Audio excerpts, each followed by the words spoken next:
Bienvenue sur La Fabrique à Polyglotte, le premier podcast francophone qui dévoile les dessous scientifiques de l'apprentissage des langues étrangères. Je suis Coralie de Belle Note, je parle jusqu'à 4 langues quotidiennement et je me suis donné pour mission de libérer le polyglotte qui sommeille en toi en te donnant les clés pour parler plusieurs langues étrangères avec confiance, facilité, sans dépenser des milliards et en atteignant enfin tes objectifs linguistiques.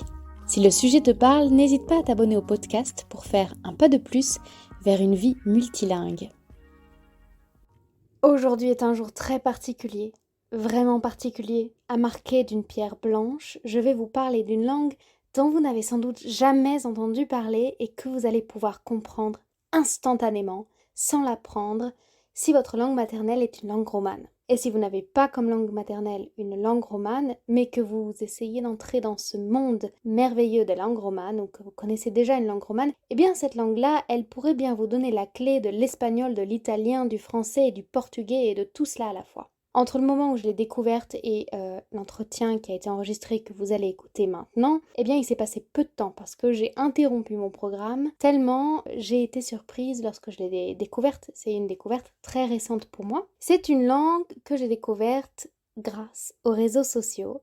Sur les réseaux officie un homme sous l'alias Orloff qui a fait une grande percée sur TikTok et sur Instagram. Et moi, je l'ai découvert personnellement sur Instagram. Et quand j'ai écouté ce monsieur parler l'interlingua en comprenant tout ce qu'il raconte, je me suis dit il faut absolument que j'en parle aux auditeurs de la Fabrique à Polyglotte. Ils ne peuvent pas ne pas savoir et moi, je ne peux pas ne pas en savoir davantage. Donc, je suis allée creuser le sujet et je suis ravie de vous présenter ce que vous allez écouter aujourd'hui dans cet épisode de podcast parce que mon objectif était de comprendre comment est-il possible que je puisse comprendre cette langue sans l'avoir apprise. Quel est le projet de cette langue? Pourquoi elle est utilisée? Et pourquoi je n'apprends son existence que maintenant? Dans quelques instants, vous aurez l'occasion d'entendre, je n'ai pas encore donné son nom, Carlos, qui est sur les réseaux Orloff, qui est donc la personne qui a participé à la diffusion de manière grand public de cette langue-là. Et vous allez faire le test et vous saurez si vous aussi vous pouvez comprendre tout ce qu'il dit sans apprendre cette magnifique langue. Elle s'appelle l'interlingua. Elle a été construite par des linguistes et développée dans les années 50, si je ne dis pas de bêtises. L'objectif, en la créant, c'était de fabriquer une langue internationale facile à comprendre et à apprendre pour les personnes de langue maternelle, dont la langue maternelle est une langue romane. Et voilà, elle visait avant tout à servir de pont linguistique entre toutes les langues romanes, à être une langue neutre, compréhensible par tous les locuteurs de ces langues. Et c'était en tout cas son but premier, qui était un but quasiment politique. Et si aujourd'hui Carlos, alias Orloff sur les réseaux, l'utilise, c'est pour des motifs différents que l'on va pouvoir détailler maintenant. Quelques mots de plus sur notre invité. Orloff sur Instagram et TikTok, dans la vraie vie, s'appelle Carlos Valcarel Rivero, si je prends mon accent le plus franchouillard qui soit. Il travaille au département de philologie anglaise, française et allemande de l'université de Vigo en Espagne. Il effectue entre autres des recherches sur l'enseignement et l'apprentissage des langues secondes. Et son compte, vous disais-je, son compte Insta a fait un joli boom ces derniers temps, mais c'est sa percée sur TikTok qui est sans doute la plus impressionnante. Il comptabilise près de 600 000 abonnés et des millions de j'aime et des millions de vues. Et ça parle à la fois du côté des personnes qui suivent, eh bien une soif d'apprendre et un intérêt qui est porté sur cette langue en particulier, sur on peut dire comme un nouveau latin. C'est une langue qui connaît une montée en puissance, mais comme tant d'autres langues aujourd'hui, et on va décortiquer ce phénomène qui est intéressant au possible, et vous me direz si vous aussi vous faites partie de celles et ceux qui sont maintenant conquis et qui souhaitent l'apprendre. Sur ce, je vous laisse avec cet entretien, bonne écoute et à très vite. Bonjour Carlos, je suis ravie de t'avoir avec moi sur la Fabrique à Polyglotte pour parler d'un sujet qui m'a tellement intriguée que j'en ai interrompu mon programme initial. Mais avant qu'on rentre dans le sujet de ton expertise qui est interlingua, j'aimerais savoir qui tu es, quel locuteur tu es, quelle langue tu parles, quel est ton rapport aux langues? Alors, je suis professeur à l'Université de Vigo, donc je suis professeur de français et d'enseignement de langue à cette université-là, en Galice. Je ne sais pas si vous connaissez bien la Galice en général. C'est une sorte de territoire qui se trouve au nord-ouest de l'Espagne où l'on parle déjà deux langues. Donc, ça commence depuis ma naissance parce que je suis bilingue. Je parle le galicien et l'espagnol. Et finalement, j'ai fait mes études en linguistique à l'université de Santiago de Compostelle. Donc, j'ai mené une vie académique assez monotone. Je suis désolé, mais je me suis toujours intéressé aux langues et je parle plusieurs langues romanes. Surtout, je parle bien sûr l'anglais et un peu d'allemand. Et cette langue, l'interlingua qu'on a présentée dans l'introduction, comment tu l'as rencontrée? Alors, c'était à l'époque où je préparais ma thèse de doctorat. J'ai fait une thèse de doctorat en géolinguistique. Je dois avouer que c'était une matinée de procrastination et voilà, j'ai surfé sur Wikipédia. Tout d'abord, j'ai tombé sur un article qui parlait de langue construite romane. Et évidemment, la principale, on va dire la langue construite romane la plus importante, c'est Interlingua. Donc voilà, je suis tombé amoureux de cette langue-là et j'ai commencé à lire et d'autres sources d'informations parce qu'à l'époque, c'était surtout une langue écrite. Hein, et voilà, j'ai commencé à lire surtout des grammaires. Il faut dire que les grammaires d'Interlingua, c'est plutôt simple parce que c'est une langue construite qui vise, voilà, qui ont été conçues pour être facile à apprendre. Donc la grammaire est forcément facile. Et parce que tu l'as rencontré par hasard, mais c'est pas par hasard si aujourd'hui tu la parles et tu l'écris. Est-ce que tu saurais dire, parce que quand tu as utilisé le mot tomber amoureux, quand on tombe amoureux, en général, on a du mal à dire pourquoi, mais est-ce que tu as identifié ce qui t'a plu dans l'interlingua? Ouais, c'est une chose à laquelle on pense souvent, parce que évidemment, quand on commence à apprendre une langue comme Interlingua, c'est une langue construite qui n'est pas majoritaire, même si c'est la deuxième langue construite la plus parlée au monde, la deuxième, hein, voilà. Évidemment, ce n'est pas espéranto, je veux dire, personne ne connaît cette langue-là, et on se pose toujours cette question, mais qu'est-ce que je fais, moi, en train d'apprendre cette langue-là? Et non, c'est une sorte de réflexion que l'on mène souvent. Tout d'abord, ça a été la sensation que l'on éprouve quand on lit et quand on parle la langue. Et c'est une chose quand on rencontre d'autres locuteurs d'Interlingua, c'est une chose que l'on a en commun, qu'on a tous ressenti. C'est une sorte de chatouille dans le cerveau. Je ne sais pas comment expliquer ça, parce que Interlingua, c'est une langue qui est basée sur des prototypes linguistiques. C'est une question un peu technique, et donc on a la sensation de parler plusieurs langues en même temps. Et Interlingua, tout le vocabulaire d'Interlingua existe déjà dans les langues que j'ai parlé déjà. Donc c'est une sensation vraiment étrange. Mais voilà, encore aujourd'hui, en train de la parler, de la lire et de la cultiver. Oui. Et j'aimerais voir, ou vous qui nous écoutez, si vous allez être chatouillé, est-ce que tu peux nous faire une démonstration en répondant à la prochaine question que je vais te poser en interlingua, puisque la promesse de cette langue, c'est que c'est une langue qu'on peut comprendre sans avoir besoin de l'apprendre. Sí, esto es una cosa que nos dice normalmente, esto es ver si la persona reúne una serie de condiciones, d'accordo? Evidentemente un parlatore native de cinese non va a comprendere interlingua immediatamente. Interlingua es basate o es construite a partir de 5 linguas che no s'appella linguas de control, le francese, naturalmente, le italiano, le portoghese, l'espagnol e le inglese. E dunque, parlatores nativi di queste linguas o aprendentes de esta lingua o parlatores de esta linguas como linguas secunde, normalmente debería haber facilitates per comprender le lingua. Le facilitate per comprender interlingua depende de cada persona, del repertoire linguistique de cada persona. Veramente. Vous nous direz si vous êtes chatouillé, peut-être encore la prochaine, si tu peux, si tu penses que ça peut être intéressant. Quelles raisons, à part le chatouillis cérébral que ça provoque, quelles sont les raisons aujourd'hui, en 2023, d'apprendre l'interlingua? Cada persona arriva a interlingua con motivaciones differenti, d'accordo? In mi caso, io sono linguista e io ho motivaciones cognitive, queste sensazioni stranie del quale io parlava, e siamo per noi linguistas, linguas construite es una specie de laboratorios. ¿De acuerdo? Es un campo de experimentación importante, pero constatar una serie de cosas. Teorías gramatical, teorías de aprendizaje lingüístico, una serie de cosas. Y las personas que aprenden interlingua como porta d'entrata a linguas romànic, soprattutto parlatores germanic, parlatores de linguas nordic, scandinave, il y a multe parlatores d'interlingua de este países, sorprendentemente. On peut repasser en français du coup pour toutes les personnes qui nous écoutent. Mais merci beaucoup. Moi, je comprends très bien, mais comme je parle italien aussi et le Évidemment, français, je donc, me dis peut-être. tu réponds au profil, voilà. Exact. Tu as devancé un peu ma question suivante, qui était quelqu'un qui parle anglais, quel serait son intérêt d'apprendre aussi l'interlingua, mais j'ai entendu que ce serait d'apprendre, enfin d'avoir une porte d'entrée sur le monde des langues romanes. Il y a ça, mais il y a aussi le plaisir cognitif. C'est un peu comme faire, je ne sais pas, des mots croisés. Ou il y a des personnes qui apprennent Interlingua comme, voilà, comme un passe-temps cognitif. Il y a les locuteurs que tu connaissais au moment où toi tu as démarré et les locuteurs qui ont découvert la langue grâce à toi et qui sont de plus en plus nombreux à vouloir l'apprendre. Qui sont ces personnes? Alors, c'est vrai que mes vidéos sur les réseaux sociaux ont constitué on va dire un tournant dans l'histoire d'Interlingua. C'est un peu prétentieux de dire ça de ma part. Je le dis et j'en suis conscient, mais c'est vrai que c'est la première fois qu'une personne enregistre une telle quantité d'heures dans cette langue.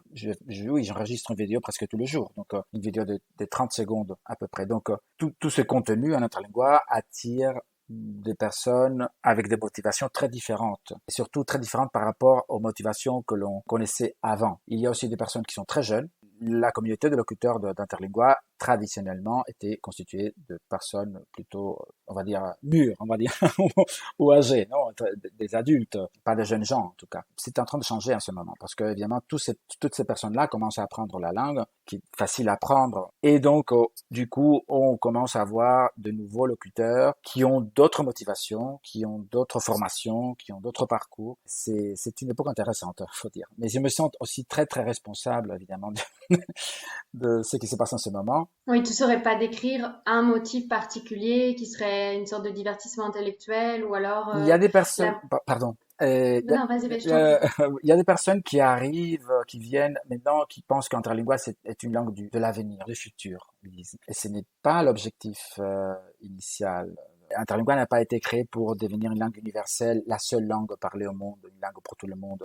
Il y a des personnes qui l'apprennent un peu, voilà, avec cet espoir-là, que peut-être va nous sauver ou que peut-être va résoudre tout le problème d'intercompréhension de l'humanité. Évidemment, c'est une utopie. Il y a des personnes qui viennent tout simplement parce que c'est une façon de revivre leurs études classiques. Il y a des personnes qui, surtout des locuteurs des langues régionales, qui reconnaissent des mots de leur propre langue en interlingua. Il y a une connexion là très intéressante. Et là, ils reconnaissent des mots d'occitan ou de catalan, dans une langue qui a une portée internationale, même si elle est interlingua, elle est aussi minoritaire. Tu parlais de ta responsabilité tout à l'heure. Quand tu as commencé à faire du contenu, c'était même pas dans l'idée de diffuser au monde entier l'interlingua. Il n'y avait pas de message politique ou c'était pour tes élèves que tu accompagnais. Et aujourd'hui que quand tu publies, tu sais que ça a une portée plus grande.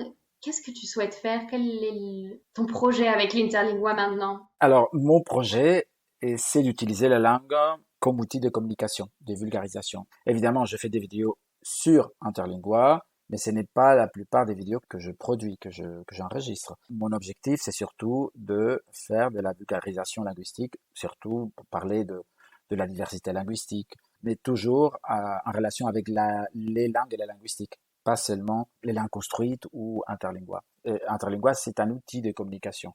Ce n'est pas l'objet principal des contenus que je produis. L'objet principal, ce sur quoi tu veux communiquer, c'est quoi? C'est susciter de l'intérêt pour la linguistique? Est-ce que c'est autre chose? C'est ça, c'est les langues. Surtout, promouvoir une conscience positive, des attitudes positives envers la diversité linguistique, lutter contre les discriminations linguistiques, de signaler les mythes linguistiques qui habitent toujours dans nos têtes.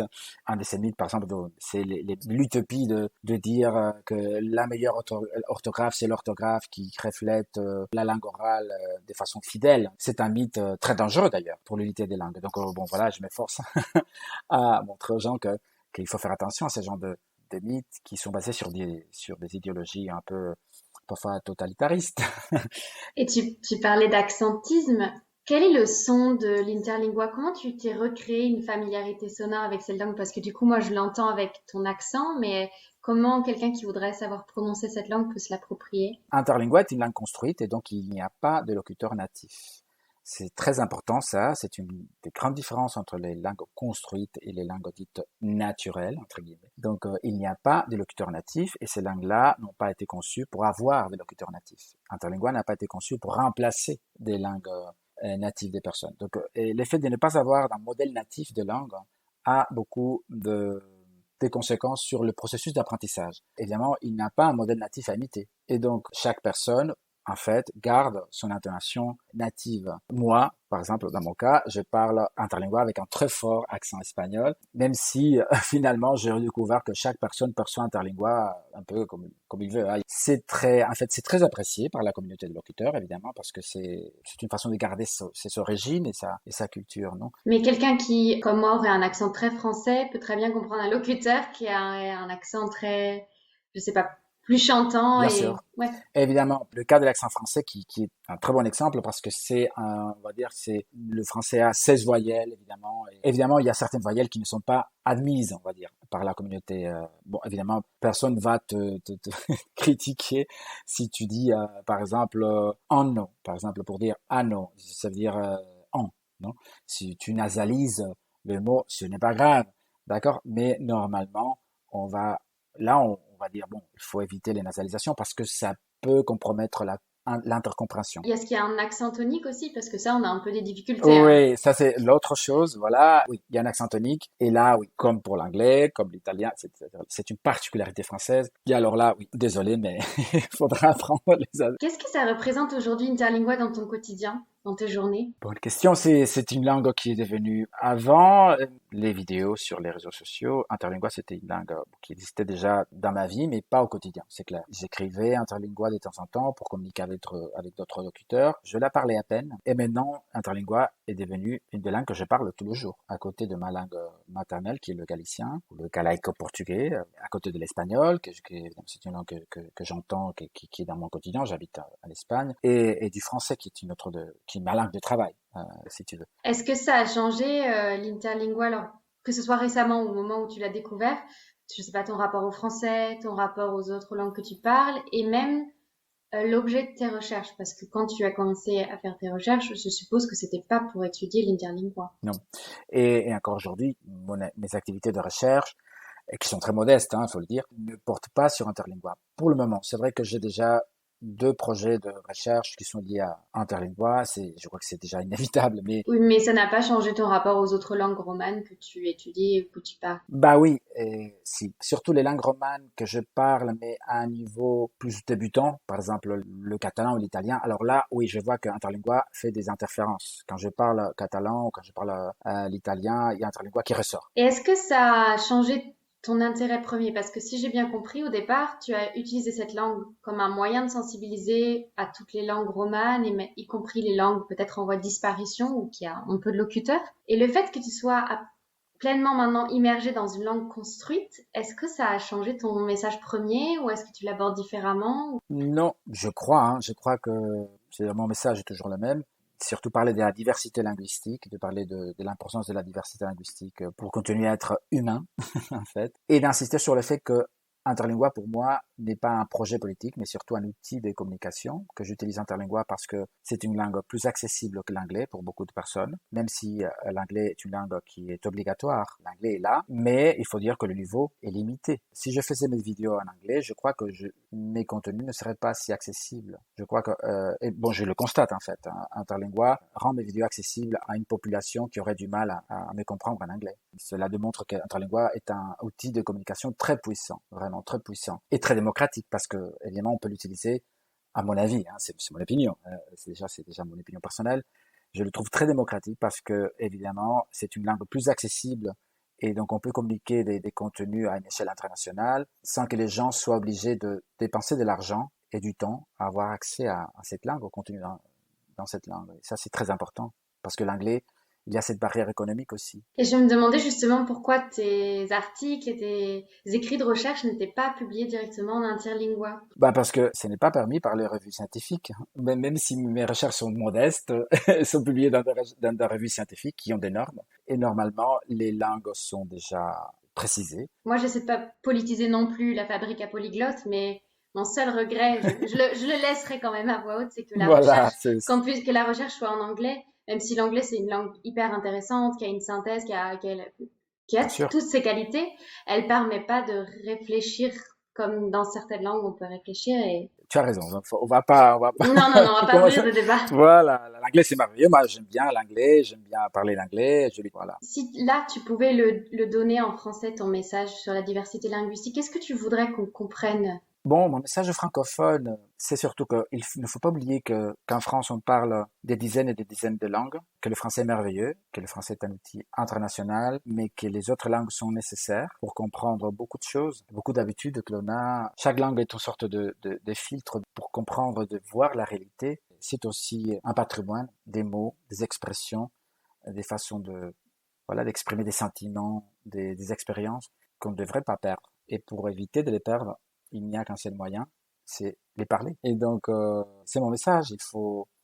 Il faut éviter de perdre cette diversité. Ça t'inquiète le fait qu'il y ait de plus en plus de langues qui disparaissent et qu'il y ait aussi beaucoup de langues qui soient en danger d'extinction, comme des espèces. Il y a la liste, vous pouvez le retrouver, je vous mettrai le lien de toutes ces langues qui sont en danger d'extinction. Est-ce que ça, c'est quelque chose que tu trouves inquiétant? Tout à fait. Ce n'est pas seulement moi, c'est tous les linguistes en général et même des organismes internationaux comme l'UNESCO, par exemple. Pour que ce soit très concret dans l'esprit de ceux qui nous écoutent, prenons aussi un exemple très concret. Donc, j'imagine que ceux qui parlent une langue, leur conseilles de la transmettre, cette langue-là, même si elle est minoritaire. Dans mon cas, je vis dans une zone de la France qui s'appelle le Béarn.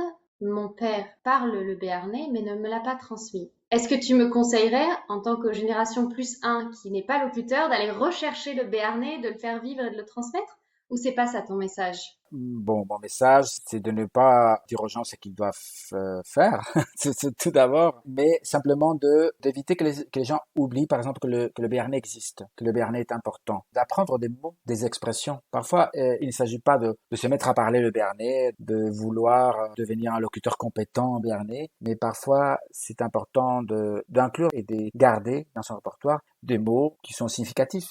Je suis sûr que pour toi, il y a des mots du béarnais qui sont là, qui sont dans ton répertoire et que je suis sûr que tu vas transmettre à d'autres personnes parce qu'on on parle souvent de transmettre ça à nos enfants, mais on peut transmettre des mots à des amitiés, à des gens qui sont proches, que l'on aime bien.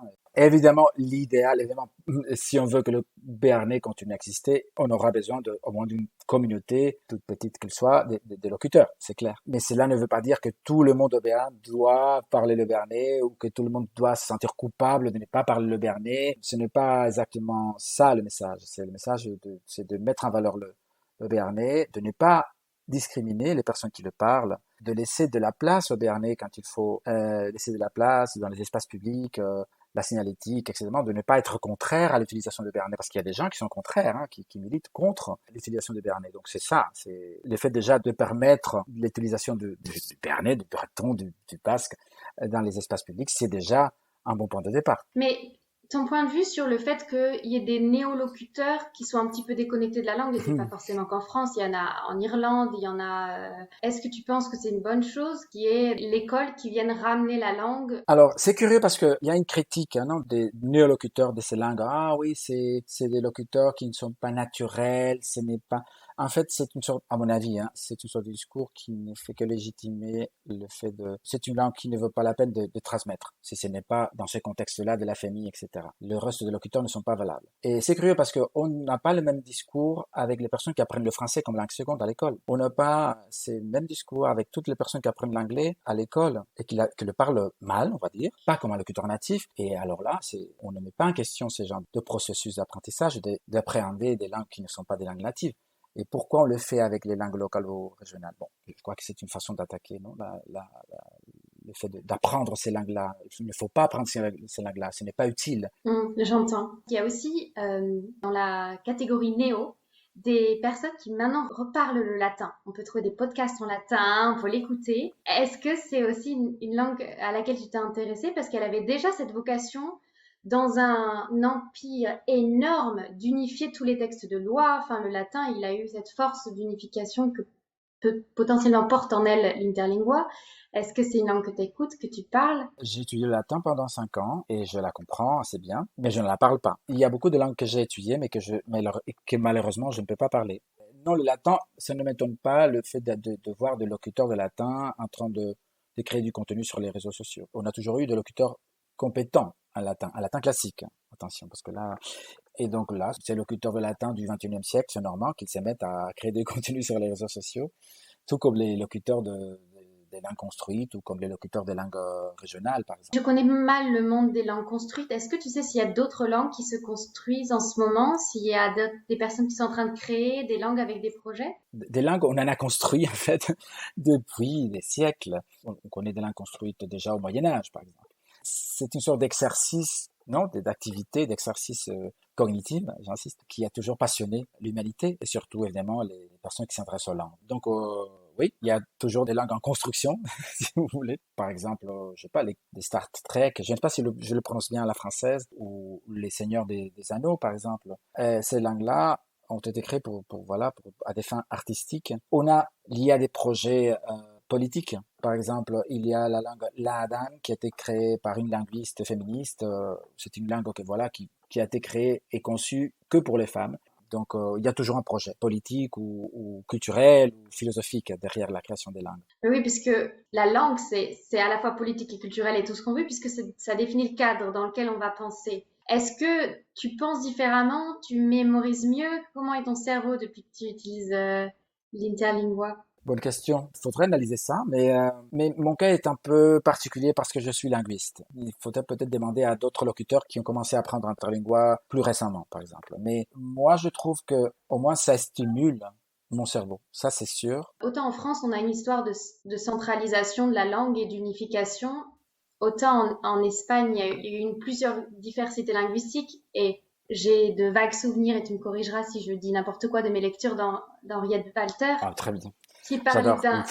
d'un roi dont je me souviendrai plus le nom d'Espagne, qui écrivait des lois dans un texte, écrivait des poèmes d'amour avec une autre dans une langue et dans une autre. Et si j'ai bien compris, l'interlingua, ce serait plutôt pour jouer ou être créative comme langue. Je me rends compte au montage que ma question n'est absolument pas claire. Il y a des pays où plusieurs langues ont coexisté et chaque langue avait une fonction. Il y a eu des langues qui ont eu des fonctions plus poétiques, il y a eu des langues qui ont été utilisées comme une langue pour l'écrit et pour les lois. Donc quand plusieurs langues existent, chaque langue prend une fonction, où chaque langue va plutôt être employée dans une fonction principale. Et du coup, la question que je voulais amener, c'est si on a plein de langues dans notre quotidien, et que l'interlingua c'est une langue construite, en fait elle sert à quoi? Elle va être plutôt dans une fonction poétique, elle va plutôt... Voilà, j'étais en train de vérifier que la fonction principale et majoritaire de l'interlingua, c'était une fonction plutôt de stimulation intellectuelle. Pourquoi je voulais vérifier ça? Pour que toi, cher auditeur, tu puisses te dire ah, et ben c'est une fonction qui n'est pas actuellement remplie dans ma vie par une des langues ou autre chose. Je voulais que Carlos aille plus loin dans la définition des fonctions de l'interlingua. Maintenant, j'espère qu'avec mon explication, c'est plus clair et que je t'ai pas encore plus confusée, même si je ne sais pas si confuser ça.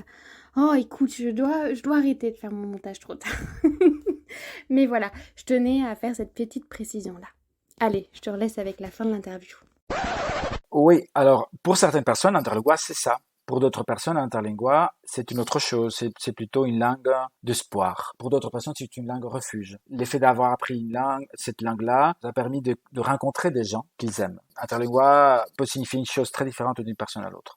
Ça, c'est clair. Et ça peut être aussi plusieurs choses en même temps. Pour moi, c'est clair que c'est un point de rencontre avec beaucoup de personnes très différentes. Interlingua m'a fait connaître et rencontrer des personnes avec lesquelles je ne parlerai pas dans d'autres langues. Ça, c'est sûr. Ça, c'est sûr. Et alors, cette langue porte bien son nom. Je suis contente qu'on termine sur cette note-là, un petit peu d'ouverture. La dernière question traditionnelle sur ce podcast, c'est: est-ce que tu penses à une personne francophone qu'on devrait recevoir pour qu'elle nous partage son savoir sur les langues? Bon, je pense à beaucoup de personnes. Tu as déjà mentionné Henriette Walter, évidemment, qui est pour moi un repère fondamental. Je pense aussi à Philippe Blanchet. Ah oui, sur la discrimination linguistique. Évidemment, c'est inévitable pour moi de mentionner Philippe Blanchet. Bernard Cerquiglini, peut-être par son importance aussi sur le plan politique, évidemment, parce qu'il a été directeur de la direction générale de la langue française et aux langues de France à un certain moment. Voilà, je pense à plusieurs personnes, mais elles sont toutes liées, évidemment, à des études sur la diversité linguistique, aux langues de France, à la francophonie, à la cohabitation, on va dire, du français avec d'autres langues dans les espaces francophones, etc. Oui. Ok, super. Merci beaucoup. Je t'en prie. Merci d'avoir écouté cet épisode de la Fabrique à Polyglotte jusqu'à la fin. J'espère qu'il t'aura donné de nouvelles perspectives sur l'apprentissage des langues étrangères, qu'il t'aura inspiré et motivé, voire même instruit. Si c'est le cas, tu peux soutenir le podcast en lui attribuant 5 étoiles via ta plateforme favorite et en le partageant autour de toi. Et si tu as des questions ou bien l'envie de rebondir sur le sujet du jour, je t'attends dans l'espace commentaire disponible sur certaines applications. Pour recevoir encore plus d'astuces et de conseils concrets pour passer à l'action, inscris-toi à notre newsletter hebdomadaire disponible sur www.belnote.co. Le lien sera situé dans l'espace de description. Sur ce, je te souhaite de belles conversations en langue étrangère et je te dis à bientôt pour le prochain épisode.